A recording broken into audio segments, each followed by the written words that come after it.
Le principe de l'affectation directe va être extrêmement pratique quand on va vouloir, par exemple, réaffecter un contrôleur physique sans être obligé de l'avoir à l'écran. Ça paraît peut-être un peu abstrait de cette manière-là, mais rappelez-vous le cas de la pédale d'expression. Ma pédale d'expression, par défaut, quoi que je fasse, du moment que quelque chose émet du contrôleur 11 sur un de mes contrôleurs MIDI, MainStage le comprend et l'interprète pour faire bouger ma petite molette d'expression là-haut. Mais si je veux remapper cette pédale et qu'elle fasse autre chose, comme on l'a fait tout à l'heure avec la pédale wah-wah, jusqu'à présent j'étais obligé d'avoir une pédale à l'écran sur laquelle je cliquais pour la remapper. Grâce à l'assignation directe, on va être affranchi de cette obligation. Comment est-ce que ça va se passer? Imaginons que je veuille que ma pédale d'expression, subitement, se mette à piloter le volume de mon kick ici.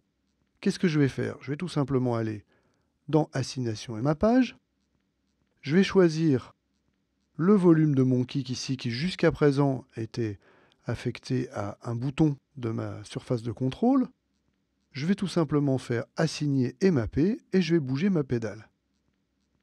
Voilà, vous voyez que maintenant, si je reviens dans mon espace de travail, mon bouton de kick est actionné par ma pédale. Et d'ailleurs, mon bouton de kick fait actionner lui-même le fader de la grosse caisse. Mais par contre, notre molette d'expression en haut ne bouge plus. Tout simplement parce que grâce à l'assignation et mappage, vous voyez qu'ici, sur le keyboard M3, j'ai fait reconnaître ma pédale d'expression et elle a été tout simplement utilisée pour faire autre chose, c'est-à-dire la pédale d'expression devient le volume du kick.